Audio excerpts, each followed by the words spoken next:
पाकिस्तान की सूरत हाल जो है वो बड़ी इंटरेस्टिंग है इस वक्त। पूरी दुनिया, मुस्लिम दुनिया की तरफ हम देखें तो वहाँ पर एक आग लगी हुई है और कल मुस्तकबिल क्या होगा सारे मिडल ईस्ट का, उसके ऊपर लोग डिस्कस कर रहे हैं। लेकिन पाकिस्तान में अदालती जंग, आइनी पैकेज का क्या करना है, 4 तारीख को पाकिस्तान तहरीक इंसाफ ने डी चौक में कैसे पहुँचना है, हमारे मेन टॉपिक्स उसी के ऊपर फंसे हुए हैं।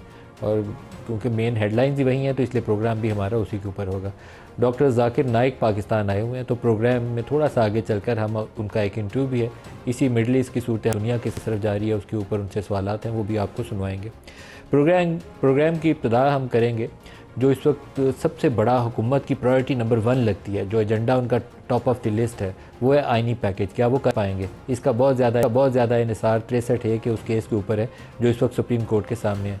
सुप्रीम कोर्ट में ये केस बज़ाते खुद एक इस वक्त काफ़ी कंट्रोवर्सी इख्तियार कर चुका है, क्योंकि इसके ऊपर जो रिव्यू फ़ाइल किया गया है वो मुकर्ररा मुद्दत से 3 रोज़ बाद किया गया, जिसमें रिव्यू फ़ाइल करने की गुंजाइश नहीं रहती। तो टाइम लैप्स हो चुका था, उसके बाद रिव्यू गया। क्या इस रिव्यू को अप होल्ड करेगा ये 5 रुकनी बेंच, या कहेगा कि नहीं मुद्दत पूरी होगी? ये पहला सवाल है। दूसरा, जिस तरीके से बेंच तश्कील दिया गया है उस 3 रुकनी कमेटी के मुकम्मल ना होने के बावजूद बेंच तश्कील दिया गया है, तो पाकिस्तान तहरीक इंसाफ इस बेंच के तरीक़ाकार के ऊपर सवाल उठा रही है और वकला बरादरी भी उठा रही है। बाज़ वकला ने उसके ऊपर नामनासिब तरीका भी आज इख्तियार किया, लेकिन बहरहाल ये एक कंट्रोवर्सी मौजूद है। जो भी फ़ैसला हो वो आगे चल के खुश उसलूबी से हल की तरफ नहीं जाएगा। हाँ में फ़ैसला है तब भी तनाज़ा है, ना में फ़ैसला है तब भी तनाज़ा है। तो ये पाकिस्तान की सिचुएशन है। जो आज प्रोग्राम में हमारे साथ पैनलिस्ट हैं, इधर पंजोथा साहब हैं PTI से, सेनेटर फैसल वोडा साहब हैं सीनियर सियासतदान हैं, और मोहसिन शाहनवाज राजा साहब हैं PMLN से। सबको खुशामदीद कहता हूँ। फैसल वोडा साहब, अक्टूबर का महीना काफ़ी मुझे लगता है कि फ़ैसला साज होने वाला पाकिस्तान में। नवाज़ शरीफ साहब के मतलब खबर चल रही है कि पहले उन्होंने लंदन में जाना था फर्स्ट वीक इलाज के लिए, लेकिन अब वो डिले कर रहे हैं कि दोबारा हुकूमत ने कोशिश करनी है आइनी पैकेज के लिए। क्या हुकूमत ये आइनी पैकेज ले आएगी? 4 अक्टूबर को जब PTI डी चौक पे पहुंच पाएगी उसके बाद क्या होगा? पकड़ दकड़ होगी, मारा मारी होगी, क्या सूरत बनती नज़र आती है? बहुत शुक्रिया नदीम मलिक साहब। देखिए नदीम मलिक साहब, सबसे पहले तो ये कि मैंने आपके प्रोग्राम में आज से कोई 2-3 महीने पहले कहा था कि सितंबर और अक्टूबर बहुत गर्म महीना होगा, सर्द हवाएं होंगी इस्लामाबाद की, लेकिन महीना बहुत गर्म होगा। तो वो महकमा मौसमियात कहता है 8 और 9 अक्टूबर बहुत गर्म दिन हो सकते हैं। तो मुझे लगता है वाकई गर्म दिन होने वाले हैं। तो एक तो गरम सियासत चल रही है, नंबर 1। नंबर 2 ये कि देखिए, जो मैंने आपको पुराने शोज़ में जो अपनी प्रेडिक्शन, जो एक्सपेक्टेशन या एनालिसिस दिया है, मैं अभी भी उस पर काम हूँ कि मायूसी PTI को ही होगी। ठीक है, नंबर 1। नंबर 2 ये कि आप जिस किस्म की सियासत करने जा रहे हैं और जिस किस्म की कन्फ्रंटेशन पोजीशन वापस ले रहे हैं, तो आप उसका हासिल रसूख क्या है? मज़ीद ख़राबी। 4 अक्टूबर को क्या होगा? कुछ नहीं होगा सर। 4 अक्टूबर भी वैसी गुजर जाएगी जैसे 5 गुजर जाएगी, 6 गुजर जाएगी। डी चौक में पहुंचेगी PTI? सर देखिए, ये तो आपको वक्त बताएगा। मैं आपको बता देता हूँ कि मुझे गंडापुर साहब डी चौक पे नज़र नहीं आ रहे। इस्लामाबाद पहुंचते हुए नजर आते हैं आपको? मुझे नहीं नज़र आ रहे। बुरहान से पीछे रुकेंगे? देखिए, मैं तो शायद मजबूर हो जाऊँ, नईम साहब जैसे लोग जो इस पार्टी के अंदर मुखलिस शक्लें हैं, या चेयरमैन गौहर साहब हैं, और ऐसे दीगर बहुत सारे अच्छे लोग भी हैं, मरवत भी है, और उसमें शोएब शाहीन भी है, और सलमान कमराजा भी है। ये सेंसिबल लोग हैं। इनकी सेंसिबिलिटी को अटैक पे जब लाएंगे तो सब मुश्किल में आ जाएंगे। और यही वो बचाते बचाते मैं इस पार्टी से निकाल 2 साल से उनका क्या हाल हो रहा है, और मैंने उनको आपने यहाँ हमारे दफ्तर आते हुए कंटेनर्स गिन नहीं पाए होंगे, इतने कंटेनर्स हैं। मुझे बताएं 4 अक्टूबर को होगा क्या? ये कॉल इमरान खान की है और ये सारों को हिदायत यह है कि आपने पहुंचना है, चाहे 2 दिन आपको 48 घंटे लग जाए। और बहुत इंटरेस्टिंग टाइम है। SCO का इजलास भी होना है 15 तारीख को। बरतानवी क्रिकेट टीम भी पाकिस्तान पहुंच गई है। दुनिया के हालात ये हैं कि नेक्स्ट डोर जंग आई हुई है आपके ईरान के ऊपर। तो आप ये बताएं कि इसमें 4 अक्टूबर को होगा क्या पाकिस्तान? देखिए नदीम मलिक साहब, सबसे पहले तो अनफॉर्चुनेटली फिर वो डेट्स चुनी गई हैं जिसमें पाकिस्तान में, देखिए पाकिस्तान ना तो नून लीग का है, ना पीपल्स पार्टी का, ना PTI का, पाकिस्तानियों का है। ठीक है, हम सब अपनी पॉलिटिक्स यहाँ कर रहे हैं। सर ये टर्निंग पॉइंट होने जा रहा है, मैं बता रहा हूँ। 2 साल से जो कुछ हो रहा था ना, ये अब नेक्स्ट लेवल उस पर जाएगा। टर्निंग पॉइंट का फिर हमें रिजल्ट भी पता है, और मैं तो उस पर बड़ा क्लियर हूँ। हम सियासतदान बड़े बेमुरवत बेरहम लोग होते हैं। हम इस चीज़ का एडवांटेज लेके सारे पीछे हट जाते हैं और लड़वा देते हैं। 9 मई का फैसला नहीं हो रहा, और दूसरी तरफ ये दिखाया जा रहा है कि असूल के साथ खड़ा होना चाहिए, चाहे वो किसी को पसंद है या ना। तो असूल के लिए कोई शुरुआत तो करेंगे। पंजोथा साहब, 4 तारीख 4 तारीख इंशाल्लाह ताला जी कप्तान इमरान खान साहब ने पुकारा है, और इंशाल्लाह पूरी कौम जो है वो डी चौक पहुँचेगी, अली अमीन भी डी चौक पहुँचेंगे। नंबर 1 बात का जवाब। नंबर 2 बात अभी उनका वीडियो मैसेज आया बड़ी कन्विक्शन के साथ, उन्होंने कहा सारे आए वो भी आ रहे हैं।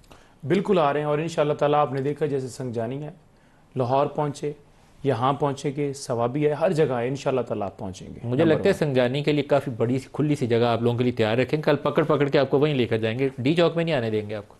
देखिए वो जो आप बात कर रहे हैं ना, वो जो सिलसिला है ना, वो तो सिलसिला जब से गवर्नमेंट खान साहब की एक गैरानी तरीके से हटाई गई उस टाइम से शुरू है। आप डी चौक नहीं पहुंच पाएंगे, ये मैं और आपको वो बता रहा हूं। सिलसिला आज भी हमने देखा, मियांवाली में देखा, हमने देखा फैसलाबाद में देखा, हमने भावलपुर में देखा, कंटेनर भी लगाया गया, लोगों के घरों में छापे भी मारे गए, लोगों को गिरफ्तार भी किया गया, लोगों के ऊपर मुकदमात भी बनाए गए, और पूरा दिन शेलिंग भी जारी रही, लाठी चार्ज भी जारी रहा। लेकिन डी चौक यहाँ पर मसला क्या है, डी चौक को आपको किसी ने नहीं आने देना, तो लोगों को क्यों लाठियां डलवाएंगे? वहां बुलवाएं जहां लोगों को आने दें। देखिए गुजारिश ये है कि हमने बड़ा ही एक हमेशा मैसेज दिया, पुरअमन होने का मैसेज दिया, और आपने देखा कि हमारे जितने जलसे हुए किसी में एक गमला नहीं टूटा। हमारे ऊपर शेलिंग हुई, कंटेनर लगाए, सारा कुछ किया, गिरफ्तारियां भी की, लेकिन हमने पुरअमन का मैसेज दिया। हम अब भी पुरअमन एहतजाज की बात करें, हमने इस्लामाबाद के अंदर भी पुरअमन एहतजाज की कॉल दी थी। शेल किसने बरसाए? हमारी तरफ से आपने कहीं देखा कि कहीं गोली चली हो? डी चौक पे आना मना था आपको? इधर नहीं, देखें डी चौक पर क्यों मना है? क्या आईने पाकिस्तान के अंदर लिखा हुआ है? हम अपना आईनी हक रखते हैं जो आइन का आर्टिकल 16 हमें देता है। आपने आने का इरादा किया हुआ है कि आप कोशिश करेंगे, आने नहीं आपको दिया जाएगा, लेकिन आपका इरादा यह है कि आप कोशिश करेंगे। देखें जब आपकी नीयत हो ना, तो मंजिल इंशाअल्लाह ताला अल्लाह ताला के फजल करम से मिलती है। इंशाअल्लाह मंजिल जो है उस तक पहुंचेंगे। ये डी चौक नहीं, ये मंजिल तो आगे है, और इंशाअल्लाह उस मंजिल की तरफ हम बढ़ रहे हैं। आज भी वकला आए, आपने देखा कि पूरे पाकिस्तान से वकला आए, और उनके लिए भी कंटेनर लगा दिए गए कि आप क्यों बात कर रहे हैं, रूल ऑफ लॉ की क्यों बात कर रहे हैं, आजाद अदलिया की क्यों बात कर रहे हैं। फैसल वोडा साहब ये आपको ये कॉफ़ी आपको फिर कल पहुंचाएंगे संगजानी इस्लामाबाद, डी चौक में तो नहीं आप पहुंचेंगे। देखें कॉफ़ी जो है वो हमें संगजानी पहुंचे या किसी और जगह पर पहुंचे, किसी खुफिया मकाम पर पहुंचे, तो हम अपने घर से इरादा लेकर निकलते हैं, हर रोज निकलते हैं कि आज हो सकता है गिरफ्तारी हो जाए, डंडे भी हुए, रांझा साहब उससे फिक्र नहीं है हमें। दुनिया सारी में एहतजाज होता है, पुरअमन एहतजाज हो तो उसकी राह में रुकावट नहीं डालनी चाहिए, लेकिन आपकी हुकूमत का कमाल यह है कि आप उससे पहले ही कंटेनर लगा लगा के ना, हम यहाँ जो रहते हैं लोग उनकी ज़िंदगियाँ मुश्किल में डाल देते हैं। पूरा इस्लामाबाद इस वक्त बड़ा तंग है आपसे, पता नहीं पीटीआई वालों ने 4 को कुछ बंदे इकट्ठे कर पाने हैं कि नहीं, लेकिन आपने कंटेनर बंदों से ज़्यादा इकट्ठे किए हुए हैं इस वक्त। ये कौन सा तरीका सियासत है सर? देखिए पहली तो बात यह है नदीम साहब, हमारी ये कोशिश रहती है हमेशा से कि दारुल हुकूमत है पाकिस्तान का, वहाँ पर ये रेड जोन है, और इसके आसपास बहुत ऐसी इमारतें हैं जहाँ पर सिक्योरिटी जो है वो अवलीन तरजीह रही है। ये नहीं कि वो सिक्योरिटी सिर्फ वहाँ पे हुकूमती अराकीन है, वहाँ पे बैनुल-अक़वामी अमूर के हवाले से हमारे सफारत खाने, इस तरह की काफ़ी चीज़ें, उनकी इंस्टॉलेशंस हैं, रिहाइशें हैं, तो इनकी सिक्योरिटी जो है आपको पता है वो बहुत ज़रूरी है, इसलिए उनको सिक्योर करना। रांझा साहब ये तो बातें आप ऐसे कर रहे हैं कि नून लीग ने तो कभी शाहराह दस्तूर पे कभी प्रोटेस्ट किया ही नहीं है। अभी बंदयाल साहब के खिलाफ आपकी पूरी पार्टी और आपके जो साथी वहाँ आए हुए थे गालियाँ निकाल रहे थे, इसी शाहराह दस्तूर पे खड़े होकर नारे लगा रहे थे, गालियाँ निकाल रहे थे। सुप्रीम कोर्ट की स्टॉर्मिंग वाला वाक़या नहीं बता रहा मैं, बंदयाल साहब के अभी बता रहा हूँ। देखिए जमहूरी एक जमात है जो 9 मई करती है, उसका वर्कर, उसका टेम्परामेंट जो है वो आपको बहुत बखूबी अंदाज़ा है कि वो क्या इन्होंने एक किस तरीके से लोगों को ब्रेन वॉश करके, छोटे मासूम बच्चों को, और ये किस तरीके से 9 मई करवाया, और कितने लोग अब अदालतों में सिर्फ इनकी क़यादत की लापरवाही की वजह से, और जो इंतशार लोगों के ज़हनों में भरा, आज वो सज़ाएँ और जेलें भुगत रहे हैं।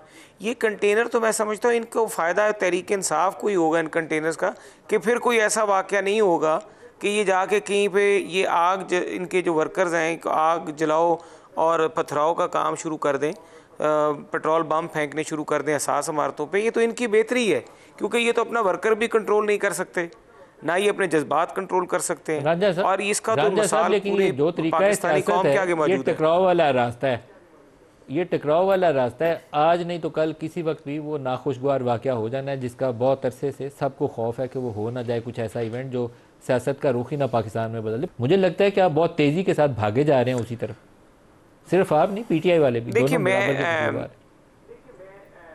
नदीम साहब, हम 2018 में मैंडेट चोरी करके ये आए, और इन्होंने जिस तरह से हुकूमत बनाई, हम भी अपोजिशन में थे, हमारे भी तहफ़्फ़ुज़ात थे बहुत बड़े। शहबाज शरीफ साहब ने मिसाक़े मईशत की तकरीर की, और उसके बाद कोई ऐसी हरकत हमारे किसी कारकुन ने नहीं की। हमारे जलसे रात के 3-3 बजे तक सरगोदा में जलसा हुआ। 3 बजे रात के मरीम नवाज साहिबा जब आई थी, लेकिन एक गमला तक नहीं टूटा, एक थाने को आग नहीं लगी, किसी पुलिस की गाड़ी को जलाया नहीं गया, किसी भी फ़ौजी इंस्टॉलेशन या फ़ौजी अफसरान के तो महकमे या उनकी इमारतें तो दूर की बात है, एक हस्पताल, एक स्कूल, कहीं कोई सरकारी अमलाक, कोई बिल्डिंग बोर्ड हाथ तक नहीं लगाया। फ़र्क होता है सियासी जमातों में। ये सारा जो है इनकी ज़िम्मेदारी है कि जिस तरीके से इन्होंने अपने वर्कर को लेके आना है, अपने वर्कर को काबू करना है। रियासत अपना ने सिक्योरिटी का काम करना है। अगर सिक्योरिटी ब्रीच करेंगे, कानून को अपने हाथ में लेंगे तो कानून इनके ख़िलाफ़ अमल में आएगा। ये तो नदीम साहब सबको पता है।